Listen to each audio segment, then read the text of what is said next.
This is America on the Road, winner of the International Automotive Media Conference Gold Medal Award for Radio, and now in its 24th year on the air. Thanks for being with us as we bring you the latest automotive information from around the world. America on the Road is brought to you by DrivingToday.com and the Coalition for Vehicle Choice. We have a road test of a highly coveted vehicle for you this time around. Maybe two highly coveted vehicles, but certainly one of them is. I guess both of them are, as I stop and think about this. Maybe I should think about this before I start the show. I'm Jack Nerad in any case. That part I know. And with me is co-host Chris Teague. Chris, thanks so much for being with us. Thanks for having me, Jack. How are things on your side of the world? Things are just swell. I rarely get outside to walk around in what is pretty good weather here in Southern California. I trust that in Maine, do you have this nor'easter bearing down on you? What's going on with that? We do, although I think we're going to escape with far less impact than Connecticut. And to your point, I did get to take a walk today. It was 11 degrees, so I gave the dog a coat. I put on a coat, and we went for a walk. Wow, 11 degrees. He was not the happiest guy on the planet. Yeah, I'll bet. You write for Ford Authority, Forbes, Driving Today, among others, and I write for several of those too, for Forbes and, of course, Driving Today, and also Auto by Tel and J.D. Power. So we're covering the waterfront in terms of what we're writing for and gathering auto information for. This week, Jim Wilder of Dodge SRT will be our guest. He's going to give us the engineering lowdown on the all-new Dodge Charger SRT Hellcat Redeye. Whew, I almost ran out of breath saying that sentence, but what an awesome car. I had a chance to drive that in the Carolinas a couple weeks ago, sat down with Jim, and he's going to tell us more than we could ever want to know about the Hellcat Redeye version of the Charger. In the car review segment, Chris will give us his opinion on what vehicle, Chris? The Mercedes-Benz GLA 250, the 2021. Very snazzy, and that's certainly a coveted vehicle. But I was driving a vehicle that perhaps is even more coveted, at least eagerly anticipated, and we're talking about the 2021 Ford Mustang Mach-E, which I had a chance to drive here in Southern California a couple days ago, and now I'm able to talk about that drive and describe it at some length, so we will do so in the next segment. But before we do that, let's go to our auto news segment, where we can tell you about some of the latest automotive information that has happened around the globe. What do you got in mind for us, Chris? Well, Jack, this is a very interesting vehicle that is probably not on very many people's radar, given how limited it is. But Toyota just announced the second generation Mirai hydrogen fuel cell sedan. It will be arriving in the U.S. Starting very soon. They're saying this month. It's going to get a big price cut from the year before. I think it's almost $9,000 cheaper now than it was for 2020. The 2021 Mirai XLE will start at $50,495. It's only going to be sold, I think, in California and Hawaii, though. And looking at my closest hydrogen fuel cell filling station, even if they were sold in Maine, I would need to go to Montreal or Connecticut, neither of which are convenient to my front door. So very interesting vehicle. It's hard to get my head around where Toyota is going with this, since it's so limited here in the United States, but it is a compelling range on this car. I think they're saying it will travel 402 miles on a tank, and they're offering incentives like free hydrogen filling for a period of time after you buy the vehicle and free service. So very interesting vehicle. Could be exciting if you live in California or Hawaii near a filling station. I mention it just because of the fuel cell. I think that's really awesome. They're kind of forging their own path there. And I think them and Hyundai are probably two of the only ones actually doing that. So very interesting. Will be out very soon, and we'll have to see if they expand their presence going forward. Right. I mean, obviously, the big stumbling block there is the availability of hydrogen. You touched on it when you were talking about the Mirai. I drove the previous edition Mirai. I thought it was really cool. I felt like I was driving a futuristic kind of vehicle. That's for certain. It operates essentially just like an electric vehicle. I mean, it is electric drive. It's just getting its electricity from a different source than a battery. So that part is very, very cool. And The great thing about it, of course, is you can refill it almost as quickly as you can refill the tank of a gasoline car, and off you go. So not only does it have 400 miles of range, but if you were going from hydrogen station to hydrogen station, it would have essentially unlimited range. The difficulty is you really have to route yourself in strange machinations to get to different hydrogen filling stations these days. Yeah, it's a good thing you brought up the filling time, right? So it fills almost as quickly as a tank of gas. So that's one of the big problems with EVs right now is even if you have 400 miles of range, it takes a very long time to regain that through charging. So, but again, hydrogen is if you can't fill it up anywhere, then what's the point, right? Right. Well, and I think that gives you a different mindset. I mean, I was talking to a bunch of electric car aficionados on the Mach-E drive, and I think you have to have a different mindset when you are driving one of those vehicles, and maybe we can talk a bit about that going forward. But I think you have to be comfortable with going, okay, I'm going to go somewhere, and then I'm going to charge for 20 minutes or 40 minutes or an hour or so, and then go on. And, that's not how I do my cross-country driving. I mean, I barely stop to get gas. I mean, if they had a pit stop like in NASCAR, I would be doing that as I'm going cross-country. So it's a little different. Maybe it's more leisurely, but I'm not sure I'm ready to stop for 40 minutes and just wander around and have a cup of coffee. Let's talk about, we're coming up on Christmas. I think this is our pre-Christmas show. The next show I think will actually drop on Christmas Eve, but this is the week before Christmas. A lot of people are doing Christmas shopping, and we have some cars you could shop for that are particularly good deals if you want to stick them under the Christmas tree, or proverbially do that. One of them is the Lexus Ls 500. Very good deal on this very luxurious full-size Lexus sedan. I think we talked a bit about the Lexus LS in a recent show, but it can be purchased with 0% financing, which we like, for 60 months. That's 5 years in my terms, and which is fairly cool. Or you could lease it for $800, $799 per month for 36 months if you come up with $5,000. So that's not so bad. Actually, it's quite good for a luxury vehicle like that. There is the 2020 Bmw X3. It's available with 0.9% financing for 60 months. You have to qualify, of course, to get that. You have to have good credit. Or there's the Nissan Murano. It is, of course, a 5-passenger personal SUV. And it qualifies for 0% financing for 72 months. So that's a long time. Plus, you get $3,500 in cash back. So these are vehicles that you might look for, or your spouse might give you for Christmas. Christmas coming up, and coming up with that big, impactful gift. A car is that, certainly. So a lot of people are doing that. It reminds me, Jack, of last week's Saturday Night Live episode, the Lexus Season of Giving, or the commercials that they have with the red bow on top of the car. A man surprises his wife with a new RX SUV, and she flips out because they don't have the money to pay for it. So I guess if you're going to buy a car for your spouse, please ensure that you're not going to get in trouble for it. Yeah, absolutely. We don't want it to end marriages or any of that, and you should be able to afford it. But if you can afford it, impactful gift, pretty cool gift. Absolutely. And here's another item. It's about augmented reality, which I would like. I mean, my reality is just kind of so-so. So if they could augment it and make it even better, that would be swell, I think. Mostly I'm quite happy with my reality, but just think about having it augmented. Doesn't that sound wonderful? Well, some automakers are doing that.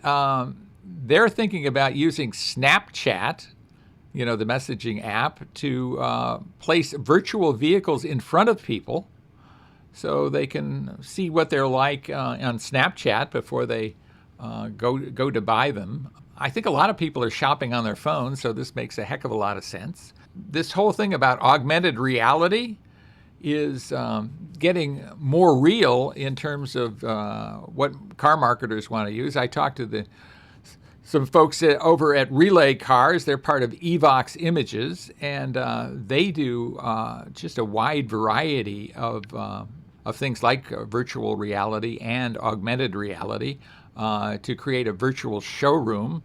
So in these COVID times when many of people are locked down, or at least supposed to be, you can do some car shopping and learn a lot about cars with virtual reality and augmented reality in the absence of going to a dealer. Yeah, I like that. And, you know, Ford did it with the Mach-E, and it wasn't augmented reality, but there are more and more shopping tools, as you mentioned, giving you almost a full walk around experience, like you're almost right there at the car, saving you the time and the hassle, and then obviously now the safety of being in contact with other people to test drive it. So I think it's great. I also think it's great that the automakers, some of them have started looking at using augmented reality in navigation systems. So printing actual arrows and directions on the road, or displaying arrows and stuff on the road in front of you as you drive. So I think it's all very helpful, although it could be disorienting if you're just getting used to it. So yeah, interesting stuff though. Pretty soon we won't be able to find our way home, but pretty cool stuff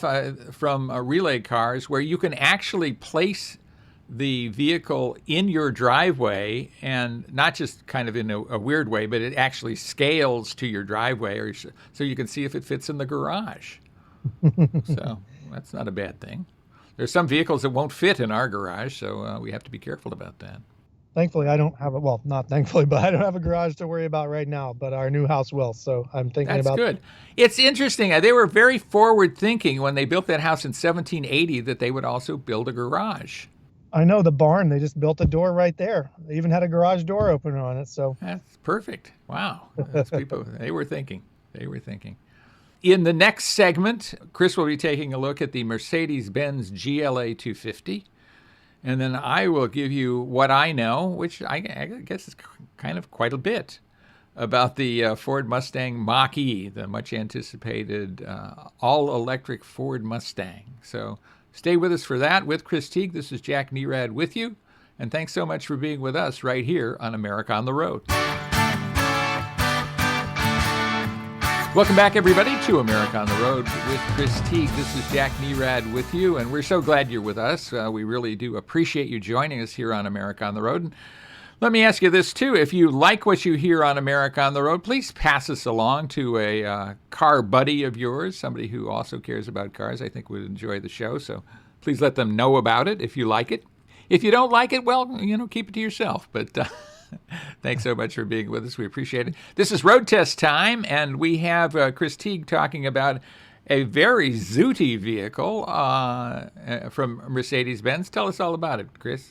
I was testing the 2021 Mercedes GLA 250. This is a 4MATIC, and this is also a hatchback-shaped vehicle. It's not quite a crossover, although they have moved it closer to crossover for this generation. So 2021 is a new generation. It's a refreshed vehicle. It's definitely a little bit more SUV-like the previous generation. You'll hear a lot of people say, especially with the AMG version, that it's a hot hatchback or a hatchback. This one rides a little bit higher. The seating position is more upright, and you're taller in the cabin. So definitely feels more like a crossover, though it still has a lot of sort of hatchback proportions and size. So this car had a 221 horsepower turbocharged 2-liter inline 4. It also made 258 pound-feet of torque. Very nimble vehicle. I felt in control. It's very confidence-inspiring. It's very light. It feels very light on the road. It's comfortable inside, too. The front seats are very well padded. This trim level, this options package equipment had at about $50,000, but it came with heated seats, no cooled seats. Still very comfortable inside, well finished, nice materials. There's metal and brushed wood and different surfaces inside that make it very interesting. Plenty of storage up front. I really like Mercedes' deep center console, as well as the large glove box, and there are all sorts of little cubbies and things around up front to store phones and purses and stuff. So worked out well for the family. To be such a small car, it had a surprising level of cargo space in the back. We were able to throw my 60-pound hound dog and 2 suitcases in the back for a road trip. He had no trouble. Generally, he whines if he's not happy, and he seemed to be okay. The infotainment system here is the MBUX. It's the Mercedes-Benz User Experience, I think that's what that stands for. It's very responsive, colorful screen. I will lodge a complaint against the touchpad control system. It can be a little finicky to get used to where you're aiming your finger and where to touch. Once you get used to it, it's okay. There is quite a steep learning curve there. And the gear shift, I think, would probably be my second complaint to lodge against the vehicle, although it's a little bit less so. So where you're used to the windshield wiper controls on most vehicles is where Mercedes put the gear shift lever on several of their newer crossover vehicles too. So once you get used to where it is, I'm sure it'll be fine. But for a week, I kept reaching for the gear shift while I was trying to turn on the windshield wipers. Let's see what else. One thing I really enjoy about Mercedes, especially with their current lineup, is that they've been able to split up most or a lot of their vehicles into sort of the performance AMG line and then also the more pedestrian, just regular Mercedes-Benz vehicle. And I think that's done a lot of favors, especially with vehicles like the GLA, because they can focus on making them comfortable and practical and usable every day without having to also make them sporty. Because if you want the sporty ride, you could just get the AMG. And what that has been, what the effect of that is that it just feels like a more cohesive and and focused vehicle. So everything just works together. The vehicle handles well. It's got a nice pickup, and a comfortable interior. So overall, it's a great effort. I'm glad that they made the move to a more crossover E shape for the vehicle because it makes it more useful for people like me. But it still, like I said, feels nimble and small around town. So good effort by Mercedes. And I think it's one of those vehicles where you look at the price and you go, wow, that seems like a bargain. Now, you don't necessarily have that feeling all the time with Mercedes-Benz products, but I think with this particular GLA, it's reasonably priced. Would you say so? I agree. It's hard to call something that costs that amount of money a bargain, but for what you're getting, it is. You get a lot of what you would spend on a large, like the big Mercedes, the expensive Mercedes, in a smaller package and for less money. But, you could still find as much content in something like a Kia, especially, or a Hyundai now for less money. But for what you're getting, it's a decent price. Yeah, absolutely true. So it's a vehicle I certainly like. I like the looks of. I think Mercedes-Benz has done a great job with their styling recently, and I think their model line is pretty coherent and understandable and makes a lot of sense all the way around. So you can get the sporty, as you say, or you can get them not quite as sporty. Sporty enough for most people, I think, in the standard line, not the AMGs, and be quite happy. So we like the people to be happy.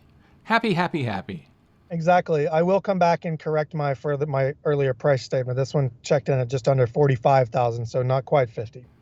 Okay. Yeah, $45,000. So yeah, get a Mercedes, you get the three-pointed star and everything about a Mercedes in that GLA. So pretty cool. Well, here's another vehicle with an interesting brand, and that's the Mustang brand. And when you think about it, Mustang has been around for close to 60 years. I think it's 56 years.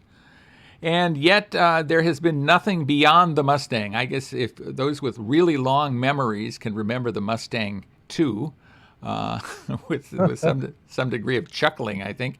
But it was essentially a replacement for the Mustang. It wasn't like an addition to the line. Maybe it should have been. It was kind of like a baby Mustang all the way around.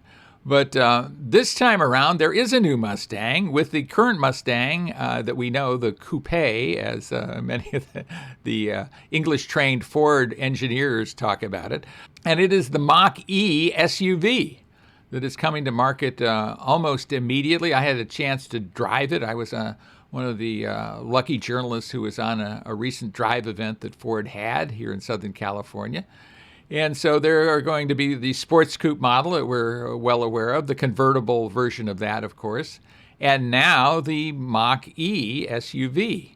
And it's all electric. That is the other thing that is very, very interesting about it. And I think by making it a Mustang, and I talked to the Ford engineers about this at some length, it gave them focus. Prior to that, they were doing this kind of mid-size or small all-electric SUV, And it was nameless and kind of formless. And then when they thought about, hey, this could be a Mustang, I think that brought a lot of things into focus. And it helped them with the styling, it helped them with the performance, it helped them with a lot of things. And that's all has come to fruition in the vehicle that I was able to drive, because it is all that. It's a performance vehicle.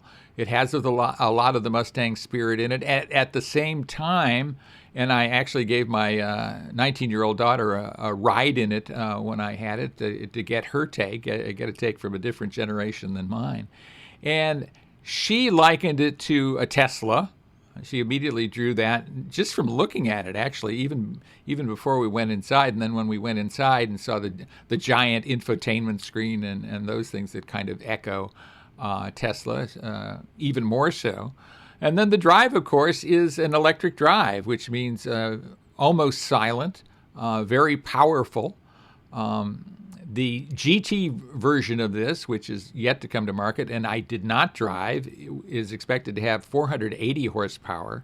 The vehicle I drove had a more reasonable, I guess, I like 480 horsepower, but 346 horsepower was just fine. And of course, the torque is substantial, 428 pound-feet of torque that comes on, boom, right away. I mean, this is a vehicle that can really accelerate. They say with the GT, of course, the higher horsepower version will accelerate from 0 to 60 miles an hour in 3.8 seconds. That's plenty fast. I mean, that was exotic car territory 15 or 20 years ago. So this is a vehicle that's a lot of fun to drive. Has plenty of room for 5 people. Some ingenious storage, of course, where an engine would normally be in the Mustang Coupe up front under the hood. You have a storage area. In fact, it's a drainable storage area. You can store some cold drinks in there if you want, and you put ice in there, and then the ice will melt and drain away. So that's very, very cool. Plenty of room in the rear of the vehicle as well. Being an SUV, it has plenty of storage space and some ingenious ways of using that storage space. Very nice ride. You do get the sense that it is heavy, or that it has a low center of gravity. It doesn't feel slow at all, but you get that sense that this is not a absolutely lightweight vehicle. It's no Lotus, that's for sure. It has 3 driving experiences, and they are named, and don't chuckle, or maybe you can, they are named Whisper, Engage, and Unbridled. So, yeah. So they, the marketers got hold of that. Did you feel engaged while driving it? I was engaged, and on the other hand, I didn't feel unbridled. And to tell you the truth, I'm not sure I should feel unbridled, number one, but I didn't note that much difference between the 3 modes. And that's one of these things that's got to drive engineers nuts, right? That they tune a vehicle to a particular spec and they want it to be like that. And then it's like, okay, we'll make it work 3 different ways. And, change the things up and make them noticeable when they're changed. And I don't know that that's necessarily the best way to go about things. I think if you're going through different types of terrain, off-roading, and you have different vehicle modes for each of those, maybe that makes sense. But I'm not sure that this added a whole bunch. I love the drivability.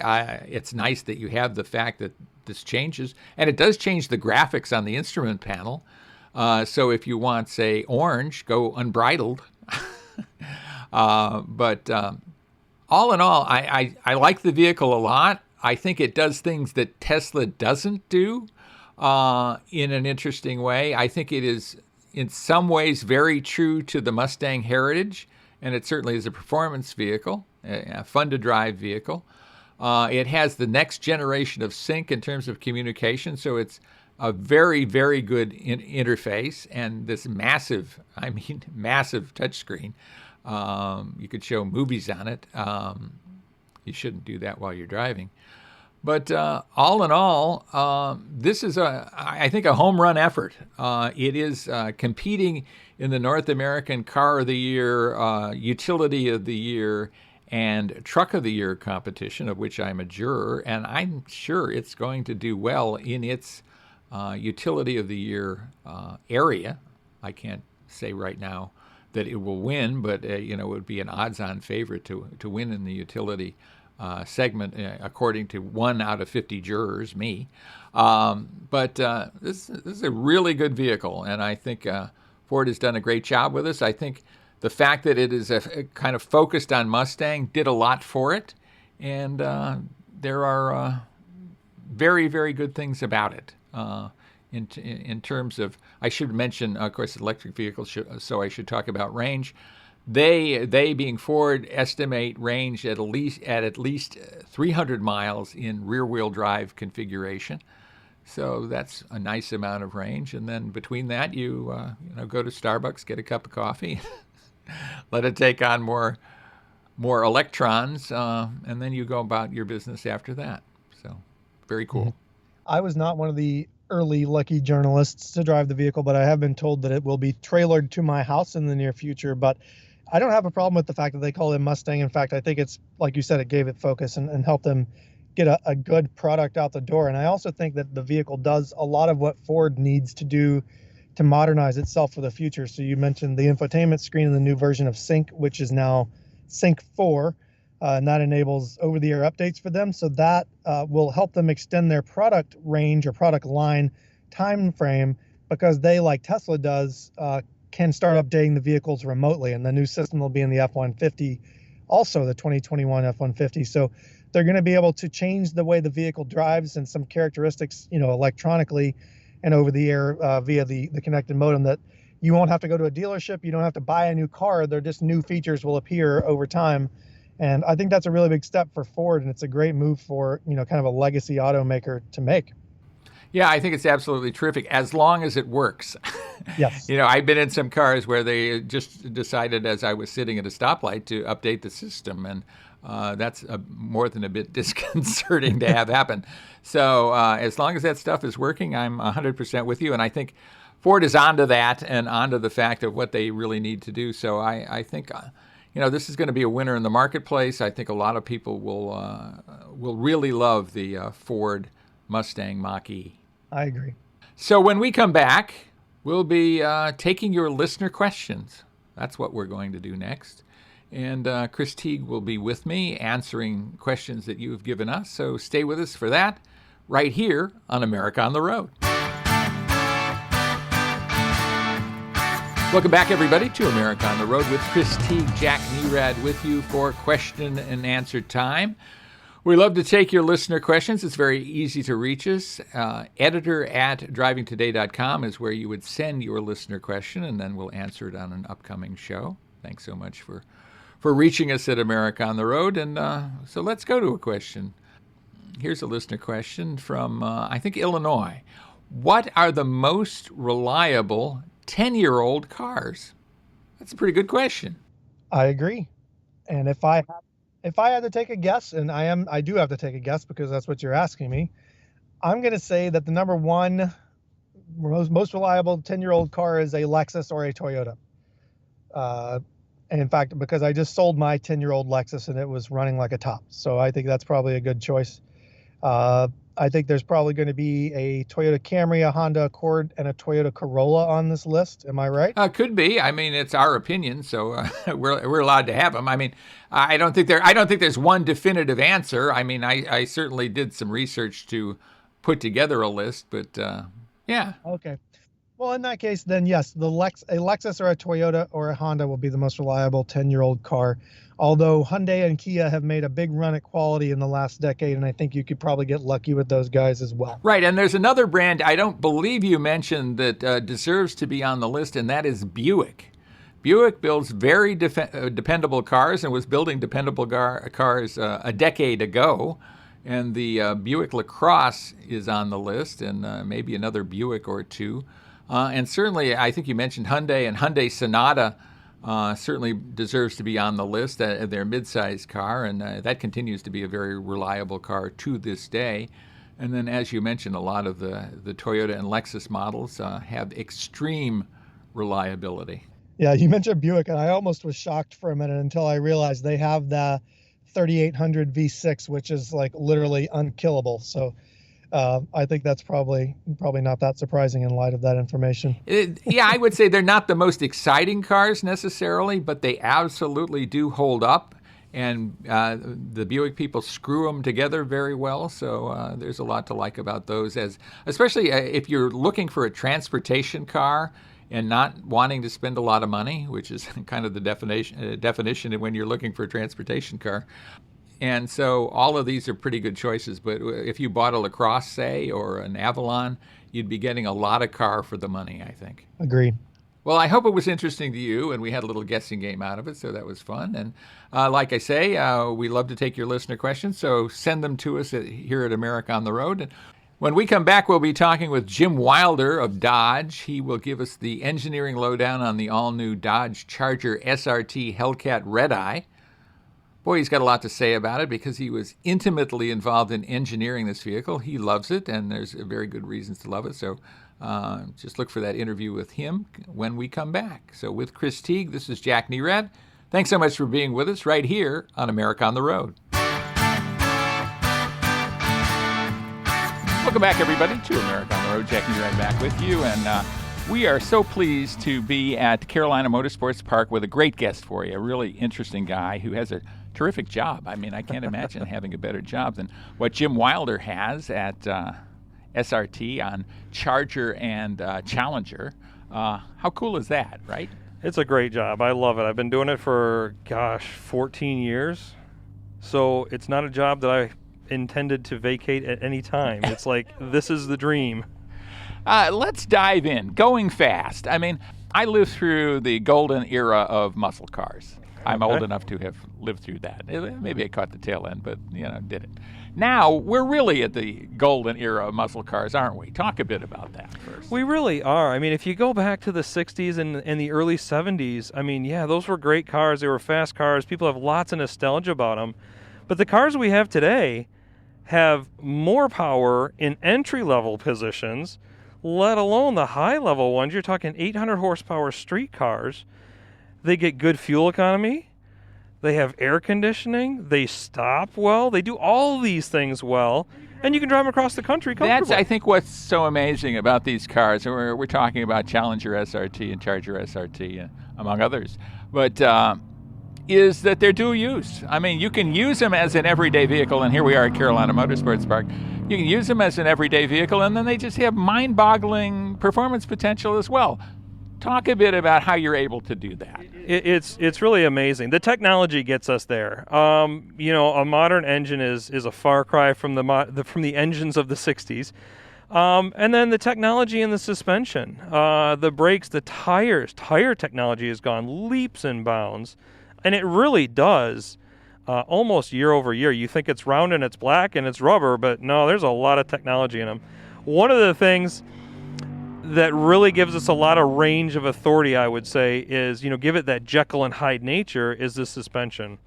With the 3-mode shocks that we have on the car, you can take the car from a very pleasant ride in street to a very aggressive ride in track. So good for both situations. You drive to the track in street, you press a button on the radio, you're switched over to track mode, and you're ready to go. Yeah, you're ready to go. And with levels of performance that would put so many sports cars of a decade ago to shame, right? Oh, absolutely. Absolutely. Let's talk about horsepower first, because it really gets a lot of attention, and you're pushing up toward 800 horsepower now.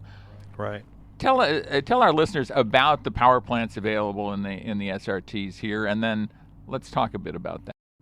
So the base powertrain in an SRT Challenger Charger today is a 6.2 liter supercharged Hellcat. That's 717 horsepower. In 15, when we came out with that at 707, it just blew people away that we eclipsed 700. And then in 18, with the Demon, we upped it further. We put a bigger supercharger on it, went from a 2.4 to a 2.7 liter blower, spun it a little bit faster, about 300 RPM more, and got 808 on pump gas, 840 on 100 octane. Just mind-numbing numbers for a performance street car. Boost is obviously hugely important. The technology that's in the engine, I'm not the powertrain guy, I'm not the engine guy, I can't dive too deep into it, but I mean, to be able to do that in an engine, get over 20 miles a gallon on the freeway and make emissions, it's crazy. Yeah, make emissions and make it live. I mean, and make it live. Back in the day, you would get that kind of horsepower maybe for a little while, yes. But you would not get it for any kind of lengthy period of time or any kind of reliability that you could say, okay, this is a family car and we can just drive back and forth to the grocery store in it, and at the same time go to the track. It's kind of nuts. My track car, I've got a drag car, and it makes 650 horsepower from a 440, naturally aspirated, but it is nowhere close to streetable.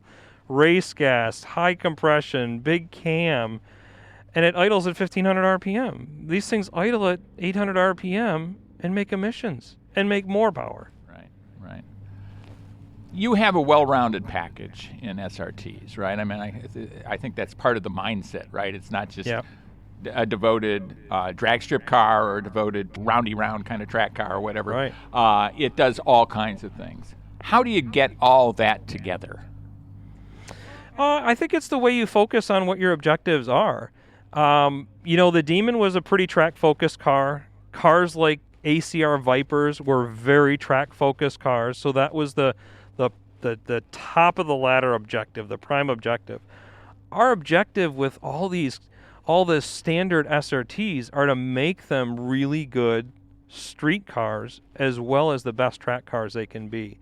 Some of our competition, and like the ACR Viper, is that a car you want to drive every day on the street? Probably not. There's probably some guys that will, but for the most part, not. So we're really trying to balance that ride and handling and make sure the car is manageable for driving to church on Sunday morning and then driving home from church and going to the drag strip with the same car and performing really well. So it's really the way you set the objectives and then the technology you put in to do that. Is it engine management that allows a lot of this to happen? I mean, computerized engine management versus what we had when we had essentially mechanical. Certainly, yeah. I mean, going way back to carburetor days, yeah, absolutely. We've got camshafts that move, and we've got fuel injection. We control the boost very accurately to manage the torque level. Having an 8-speed transmission in the cars gives you all kinds of torque multiplication, so all kinds of driving authority. When we switched from the 5-speed to the 8-speed, the cars got dramatically faster just with a transmission change. You were always in the right gear. Compare that to a 3-speed of yesteryear. I mean, it doesn't compare. Yeah. You're always in the right gear because the transmission is so smart. It's part of it, right? I mean, the transmission is probably smarter than most drivers, or it's certainly smarter than I am, I would say. It's really smart, and we've got different modes for it. So depending on what mode you're in, it knows, geez, he switched to track mode. He is at a racetrack. When he hits the brakes, I need to start downshifting because he's going to a corner. So the smarts are there for that. And then when you're in street mode, it's a pleasant ride. It knows what you're trying to do with the car. It's calibrated to do those things. Yeah. What do you think are some of the things that these cars offer that the typical potential buyer of these cars maybe doesn't know they offer, but they should know, or some advantages you have that they don't know? I think it's kind of what we've been talking about. I think it's the dual nature of the cars. The cars get talked about. The big power numbers always get talked about, right? And that helps sell cars, and that's a big thing, and it's a great thing, and it's a really important thing to the performance of the car. But I think the other side of the car, the street manners of the car, are something that people really need to understand too. That it's not just a big power car. Do they go 200 miles an hour? Absolutely. If you got enough road and enough guts to do it, they can go that fast, but they can also be really pleasant family sedans to drive around. I think that's the real revelation that I had when I first started to drive SRT vehicles, is not that they were fast, because I've driven a lot of fast cars. I spent a lot of time doing that.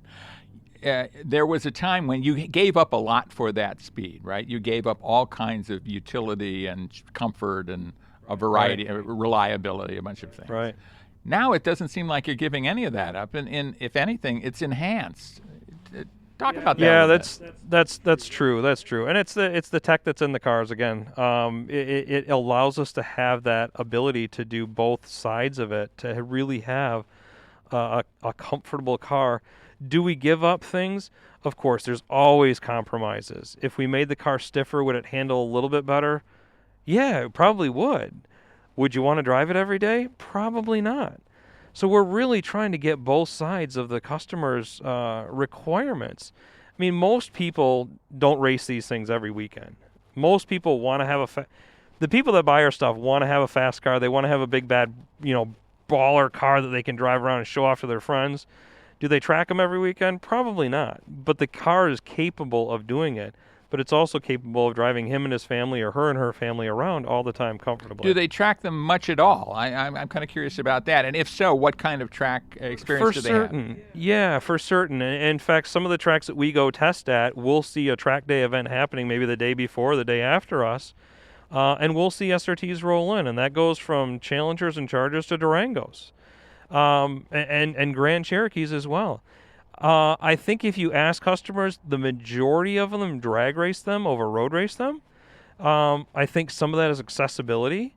There's lots of drag strips, and it's cheap. You can go to a drag strip and get in for $20 to $30 for a test and tune night, and maybe $50 to race. You don't go through a set of brake pads. Your tires last. A road course is a bigger commitment. There's inherently more risk. The costs are higher. And certainly, true or false, there's the sense that road racing takes a lot more skill than drag racing. Being a drag racer at heart, I would argue there's a lot of skill in drag racing as well. But it's pretty simple to go to a drag strip and just start from ground zero and go do it. Yeah, and with launch control, maybe it takes some of that art of launching out of the equation that used to be there, right? Sure, yeah, and we like to set up our cars as driver cars so that all the electronics in the car don't do the driving for you. We like that. We know our customers like that. They need to have input to the car. Demon, I think, is a perfect example of that. ACR Viper is a really good example of that, where you, as the driver, you need to take responsibility. What your right foot is doing and what your left feet are doing, or your left foot is doing, is really key. Yeah, well, it's always key now when it gets right down to it, isn't it? Let's talk about going fast in a straight line. Sure. It's something you talked about in the presentation this morning, for one thing. Tell us a bit about that, the state of the art of going fast in a street car these days. I think that Demon really was a chance for us to enhance that performance in a vehicle. In 2015, when we came out with Hellcat, it was very evident that was a really good straight line car. Could be a really, really good straight line car. So it was, the thought of doing a Demon type vehicle then was born early on. We had lots of discussions about how to do that, and when I gave the presentation on the Demon, I used the simple equation F equals ma, force equals mass times acceleration. I need to capitalize A as much as possible, so you look at how do I optimize force. You do it with gear multiplication, you do it with torque converter multiplication, and obviously the motor is a huge contributor to that, but then you also look at mass. And we went after mass pretty significantly. We took about 200 pounds out of one of those cars to get that thing to accelerate quicker. But there were some firsts that we did with that car to really enhance it. Drag radials from the factory. Nobody had done that before. And if you're really going to do a drag car and really accelerate in a straight line as quick as you can, you need the right tire, especially when you're talking about the power levels that we're at. Trans brake was another first. And, these incremental things that we did all picked up so much performance in getting the car from zero to the end of the quarter mile as quick as possible. Well, and you talked this morning, and it was interesting to me, about that first 60 feet as being so critical. So critical. Tell us about that and what you're able to do there to maximize on that. Yeah, the first 60 foot, whatever you do in the first 60 foot as far as an improvement is multiplied 2 or 3 times at the end of the drag strip. It's an old drag racer rule of thumb, but I'll tell you what, it's really accurate as well. So getting the car from stopped to rolling is so key, and a lot of that comes down to traction. A lot of that comes down to the grip. So for the Super Stock, it was really obvious what we needed to do. We've got these Demon tires that we developed. We got to put them on the Super Stock, and that is such a huge improvement in on drag strip performance. That drag radial is designed to live in that environment with some rubber and glued surface. The other thing we did with Super Stock was we used the trick from the 1320 and the Demon as far as the suspension tuning. Planting the rear tire with a firm suspension in the back is key to being consistent and getting the power down to the ground. But then in the front, you soften the suspension and rebound to allow the front end to travel and transfer weight to the rear. So not only am I planting that tire hard in the rear, I'm taking weight off the nose and putting that on the rear of the car to, again, help plant the tire and get that 0 to 60 foot timer down as low as I possibly can. And that's what throws you into the back of the seat at the launch. And in this case, it keeps you pinned there pretty good with 807 horsepower. Let's talk a bit about the drag tire, even more specifically, right? Because Yeah. I think to the uninitiated, and our listenership is pretty much not racers, they're generalist car enthusiasts. There is something non-intuitive, I think, about a drag tire. Talk about that. So the drag tire that we started with was a Nitto NT05. It's an off-the-shelf aftermarket tire that they sell to lots of people around the world. We started with that size because it fit on our car, and then we went and reconstructed the tire. And when I say reconstructed it, we looked at different compound, we looked at belt angle, we looked at sidewall construction, and it's one of those nuances. Again, people look at tires as black and round and they're rubber, and there's really a lot more to the science of it, such that every time we'd go out and do a submission, as we call them, we'd look at 3 or 4 different construction and compounds and evaluate them and assess them, not only at the drag strip but on the road as well, steering and noise and things like that. But those little nuances all get tweaked to match what the car wants, and every car is a little bit different. When you buy an OEM tire from the factory, from a dealership, it's designed for your car. There might be another tire of the same size, but it wasn't designed for your car, and all those details really add up. So the compound on these things is very soft. There's not a lot of tread pattern in it because you want as much contact surface to the ground as you can. What does that give up? Well, obviously, if you don't have a lot of tread pattern, you're giving up some rain performance. And people are very well aware of that, and we try to make them even more aware of that the best we can. But for what that dedicated usage of that car is, it's the only way to go. Did you change wheel size and profile for the? So that tire's an 18-inch tire, so it's an 18-inch wheel. We had to come up with a new wheel for it, an 18 by 11. The standard Hellcat in 15 through 17 was a 9.5-inch wide by 20. So we stepped down in tire size, wheel size, I should say, and it gives it more sidewall, which is also good. You'll see pictures of drag cars starting at the starting line. You see the sidewall flexing and there's ripples in it. That's allowing the tire to grip. So that's important. That's really important. What are some of the other things that people should know about SRT as we kind of conclude the interview that you think they don't know? So I think SRT, SRT is kind of a separate platform from the rest of FCA, and we've got a pretty dedicated group of gearheads that work on our stuff of a very similar mindset, and I think that's key to any success. When you've got people thinking of the same way about a car, that really, you feel the passion that people put into it in the final product. We used to talk about pillars at SRT, outstanding powertrains. I think that's still a really big key to the programs that we do. We've got to have mind-numbing amounts of power for the dollar value. Ride and handling balance, critical. Again, we talked about that, having the street performance and the track performance.